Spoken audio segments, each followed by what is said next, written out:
What if I told you that one footballer assisted the most famous goal in Premier League history, scored twice in a European Championship semifinal, and lifted the Champions League trophy before turning 20? You might think we were talking about a legend of the game. In reality, this was Mario Balotelli, a player whose brilliance lit up the world and then quickly faded. From Why Always Me to Euro 2012 glory, his story is one of wasted genius. This is how he burned his own legend. Think about it for a second. How can someone with that kind of early success end up becoming more famous for controversy than for football itself? Mario's journey starts in Palermo in 1990. Born to Ghanaian parents, his early years were marked by struggle and pain. Multiple intestinal surgeries left scars not just on his body, but also on his childhood. At only 3 years old, his biological family placed him with foster parents in Brescia, where he grew up. Life in Italy was not easy. Racism and isolation followed him, and those experiences shaped his personality in lasting ways. He often felt caught between two worlds, never fully belonging to either. And when you really think about it, that explains why Balotelli never just played football. He was always fighting for identity, both on and off the pitch. Despite that background, his talent forced people to pay attention.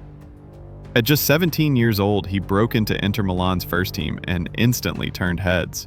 Under Jose Mourinho, he collected 3 Serie A titles and the 2010 Champions League, achievements most players only dream about. Scoring over 20 goals in a little more than 50 appearances, he looked like the future of Italian football. Fans called him Super Mario, impressed by his mix of strength, speed, and thunderous long-range shooting. But if you were watching closely, you could already see the storm clouds forming. His clashes with Mourinho and tension with teammates revealed something deeper. Discipline, or rather the lack of it, would follow him for the rest of his career.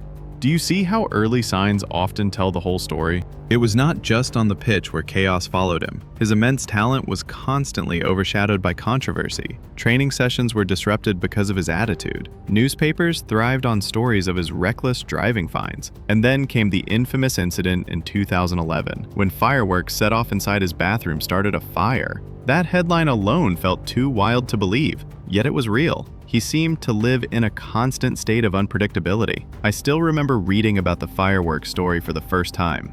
It felt unreal, almost like a parody. But with Balotelli, the unbelievable became routine. When Manchester City signed him in 2010 for 21.8 million euros, many thought this would be the place where talent and discipline finally met. Roberto Mancini treated him almost like family, determined to guide him. And for a while, Balotelli delivered. In just over 50 matches, he scored 20 league goals and quickly became a cult hero. Who could forget the Why Always Me shirt revealed against Manchester United in 2011? That celebration turned him into an internet icon. A year later, his assist set up Sergio Aguero's legendary title-winning goal, one of the most dramatic moments in Premier League history.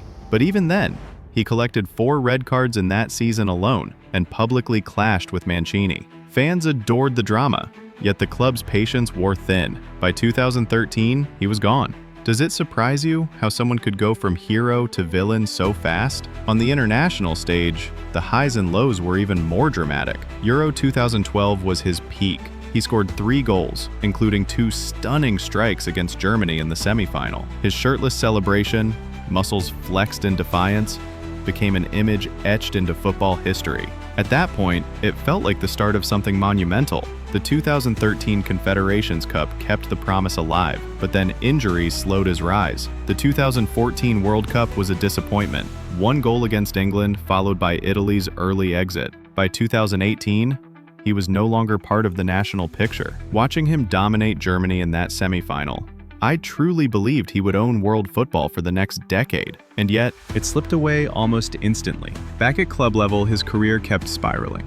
His return to AC Milan in 2013 offered glimpses of brilliance, with over 30 goals across competitions. But just as quickly, Inconsistency dragged him down. Liverpool took a gamble in 2014, signing him for £16 million as a replacement for Luis Suarez. Supporters hoped he would rediscover himself. Instead, he scored only once in 16 league appearances. Brendan Rodgers openly criticized his work ethic. Later, Jurgen Klopp described his training attitude as frustrating. The English press branded him the flop of the decade. For a player once tipped to dominate Europe, this fall was dramatic and painful to watch.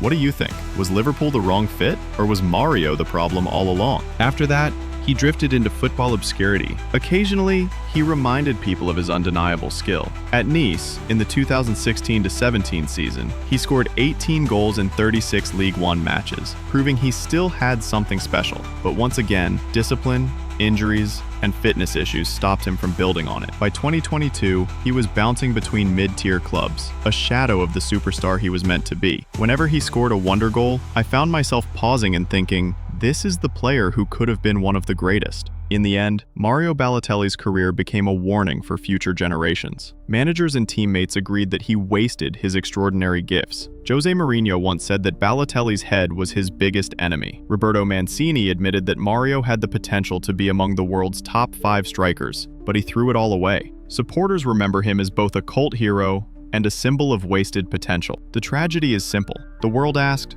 why always me? But the answer was always Mario Balotelli himself, undone by his own choices. And that is why his legend burned out far too soon. Before you go, if you found this story as fascinating as I did, make sure to subscribe to my channel, Enigma Path. Share your thoughts in the comments too. Was Balotelli a victim of circumstance, or did he sabotage himself? I would love to hear what you think.